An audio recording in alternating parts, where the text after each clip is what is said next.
of Indians has manifested in the form Dr. Manik Saha মহোদয়কে মঞ্চে এসে আসন গ্রহণ করার জন্য সম্পর্কে সদ্গুরু বলেছেন ইন্ডিয়া নিডেড এর পাঁচটি মূল সংহতি এবং উন্নয়নের রাজনীতি সূচিত হয়নি এক যুগান্তকারী পদক্ষেপ সেই তো আমার আলো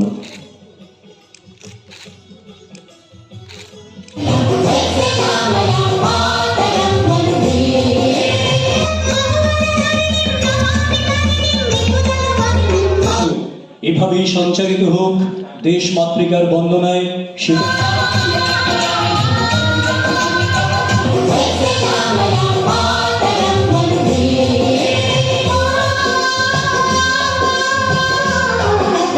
শিল্পীদের এভাবেই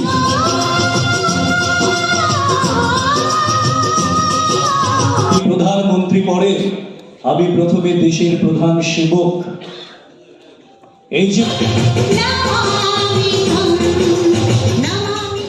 2014 আগে যদি বাজপেয়ী সরকারকে বাদ দেওয়া যায়, যে কোনো সরকার আগে আমরা দেখতাম যে দুর্নীতি যুক্ত সরকার সব জায়গায়, সেটা প্রদেশেই হোক, সেটা কেন্দ্রীয় স্তরেই হোক, সেন্ট্রাল গভর্নমেন্টেরই হোক, সব জায়গায় আমরা দেখেছি। সেই জায়গায় দাঁড়িয়ে উনি প্রমাণ করেছেন যে মোদি মানে দুর্নীতি ছাড়াও একটা সরকার চলতে পারে, সেটা কিন্তু উনি বুঝিয়ে দিয়েছেন। এবং ভারতীয় জনতা পার্টির এখন যেসব সমস্ত প্রদেশে যেখানে যেখানে সরকার চলছে ইন্ডিয়া গভর্নমেন্টের, সেখানে দুর্নীতিমুক্ত যে সরকার এবং ওনার যে চিন্তাধারা, ওনার যে ডাইরেকশন, সেইভাবেই কিন্তু চলতে বাধ্য করছে সবাইকে। কিছুদিন আগে আপনারা দেখেছেন, গতকালই ওয়েস্ট বেঙ্গলের তৃণমূলের এক মন্ত্রীর কি অবস্থা, কোটি কোটি টাকা, আরও নাকি এখনো চলছে, গণনা চলছে। এবং একমাত্র আমি দেখলাম টিভির মধ্যে দেখছে যে সত্যিকারের অর্থেই নাকি গণনা, ভোট কাউন্টিং হয়, কিন্তু এবার টাকা কাউন্টিং হচ্ছে, চলছে, চলবে, এখনো শেষ হয়নি, গণনা চলছে। অদ্ভুত, বিচিত্র, এখন কিন্তু সব বেরিয়ে আসছে আস্তে আস্তে, অদ্ভুত। এবং সেটা কার জন্য সম্ভব হয়েছে? মোদিজি। এবং ওনার সাথে কে আছেন? আমাদের হোম মিনিস্টার, যাকে আমরা চাণক্য বলি, অমিত শাহজি। এই ধরনের দুর্নীতি করে চাপা দেওয়া যাবে না। আর আমাদের ভারতীয় জনতা পার্টির কার্যকর্তারা, আমরা সবসময় বলি দেবতুল্য কার্যকর্তা, এই মানসিকতা নিয়ে কাজ করি, দুর্নীতির সাথে কোনো অবস্থা আমরা আপোষ করব না। এবং এটার কারণ হচ্ছে যে ড্রাইভার যে সিটে বসে আছে, সেই ড্রাইভার যদি স্বচ্ছ থাকে, ন্যাচারালি পেছনের যে যাত্রী তাদের মধ্যেও সেই স্বচ্ছতার প্রতিবিম্ব পড়তে বাধ্য এবং সেই কালচার আসতে বাধ্য। আমাদের মধ্যে সেটা এসেছে। সারা ভারতবর্ষে এখন আর কিছুদিন, আর কয়েকটা স্টেট আছে, দেখবেন আস্তে আস্তে করে সেই ভারতীয় জনতা পার্টিরই সরকার হবে। মোদিজি মানেই জনজাতিদের উন্নয়ন, জনজাতিদের জন্য সম্মান, সেটার প্রকৃত অর্থে আমরা প্রমাণ এবার আমরা পেয়েছি। এখানে আমাদের জনজাতি মহিলা, একদম উড়িষ্যার এক অজগায়ের মেয়ে, তাকে সর্বোচ্চ পদে আসীন, আমাদের সাংবিধানিকদের সর্বোচ্চ পদ, রাষ্ট্রপতি পদে প্রধানমন্ত্রীজির চিন্তাধারায় আজকে উনি রাষ্ট্রপতি হয়েছেন।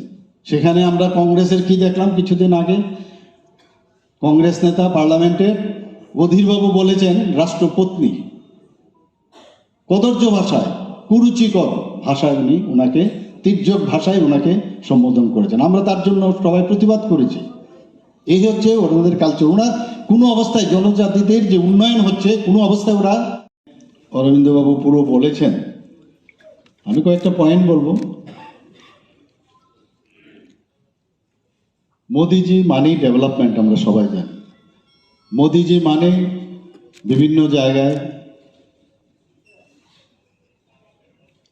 আমরা যখন বিশেষ করে গ্রামে গঞ্জে আমরা দেখি যেখানে শৌচালয়, মোদিজি মানেই শৌচালয় তৈরি। একটু আগে উনি বলছিলেন, যখন 2014-তে লালকেল্লায় দাঁড়িয়ে উনি এই শৌচালয়ের কথা বলছিলেন, অনেকে হাসাহাসি করছিলেন, আর ইনি কি বলছেন। কিন্তু আজকের তারিখে কিন্তু সে হাসি বন্ধ হয়ে গেছে, অনেকের হাসি বন্ধ হয়ে গেছে। যেটা প্রয়োজনীয়তা, যে প্রতিটা জিনিসের প্রয়োজনীয়তা উপলব্ধি করে উনি যা যা করেছেন সেটা আজকের দিনে সত্যি মানে অকল্পনীয়, ভাবা যায় না। কোনোদিন ভাবেনি কেউ যে গ্যাসের চুল্লি দিতে হবে মায়েদের জন্য, সেটা উনি করেছেন। আমরা আগে দেখতাম যে পাকিস্তানি হোক চায়নাই হোক আমাদের উপর আক্রমণ শানিত করেছে, এবং আমাদের থেকে কিন্তু সেইভাবে কিন্তু দোৎসই কিন্তু কোনো উত্তর আমরা দিতে পারি না। তো মোদিজি মানেই এখন ভারতবর্ষকে যেভাবে উনি এখন সামনে প্রতিষ্ঠিত করেছেন, সেটা সার্জিক্যাল স্ট্রাইকই হোক, এয়ার স্ট্রাইকই হোক, ডোকালামের কাণ্ডে তো আমরা বুঝিয়ে দিয়েছে ভারতবর্ষ কোনো অংশে কম না। আমরা কাউকে আক্রমণ করব না, কিন্তু আমাদের সাথে যদি কেউ আক্রমণ আমাদের করে তাহলে তার যোগ্য জবাব দেওয়ার ক্ষমতা আমাদের আছে। সেটা কিন্তু আজকের তারিখে আমরা বুক ফুলিয়ে ভারতবর্ষে আমরা বলতে পারি। সেটাকে প্রকিউর করা, এখানে আমাদের সেন্ট্রাল লাইব্রেরি আছে, সেন্ট্রাল লাইব্রেরি তো আমরা করব। বিভিন্ন স্কুলে কলেজে বিভিন্ন যার প্রাইভেট পাঠাগার, যেটা আমরা আগে বলতাম লাইব্রেরি, সেখানেও যাতে উপলব্ধি থাকে। আমাদের বিভিন্ন যেসব শিক্ষার স্কুলগুলো তো আমরা চেষ্টা করব, এডুকেশন মিনিস্টারের সাথে কথা বলবো, সমস্ত স্কুল লাইব্রেরিতে যেন এটা উপলব্ধি হয় এবং মানুষ যেন পড়তে পারে। আর তাছাড়া অ্যামাজনের মাধ্যমে আপনারা এখানে শিক্ষিত মানুষ, আপনারা নিশ্চয়ই এই আজকের এই সেমিনারের পরে নিশ্চয়ই আপনারা অনেকটা উদ্বুদ্ধ হয়েছেন যে ওনার সম্পর্কে কে কি বলেছেন, কি লিখেছেন, তাদের উপলব্ধি জানার। তো নিশ্চয়ই আপনারা এই বইটা নিজেরা চেষ্টা করবেন এটাকে পড়বার, এবং আজকের তবেই কিন্তু এই যে আজকের যে অনুষ্ঠান সেটা কিন্তু সার্থক হবে। যদি বইটা শুধু এখানে আমরা বললাম কিন্তু আপনারা যদি না পড়েন তাহলে কিন্তু লাভ হবে না। আপনারা নিশ্চয়ই বইয়ের যদি অসুবিধা হয় আমাদের সাথে যোগাযোগ করবেন, আমরাও চেষ্টা করব কিভাবে এটাকে প্রকিউর করা যায়। তো আমি আজকের এখানে যারা, বিশেষ করে রতনবাবুকে আবার ধন্যবাদ দেব যে এত সুন্দর একটা সেমিনারের আয়োজন, এই Modi at the rate of 20, 13 বছর, প্রায় 12.5 বছর, 20 কেন বলেছে 12.5, মানে প্রায় 13 বছর আর 7 বছর যখন এটাকে উন্মোচন, তখন 2013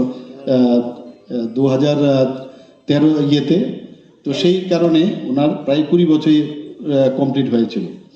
তো আমি সবাইকে বলবো যে 2001 সালে 7ই অক্টোবরে উনি মুখ্যমন্ত্রীর গুজরাটের দায়িত্ব নেওয়ার পর যখন 20 ইয়ার্স হলো, মানে ওখানে 13 বছর, আর সেন্ট্রাল গভর্নমেন্টের প্রাইম মিনিস্টার যখন হন 7 বছর, মিলে 20 বছর। এর জন্য Modi at the rate of 20 এই বইয়ের নাম রাখা হয়েছে। সবাই আশা করি বইটা পড়বেন, এবং এই আজকের এই বৈঠকে আমি সবাইকে এখানে উপস্থিত থাকার জন্য ধন্যবাদ।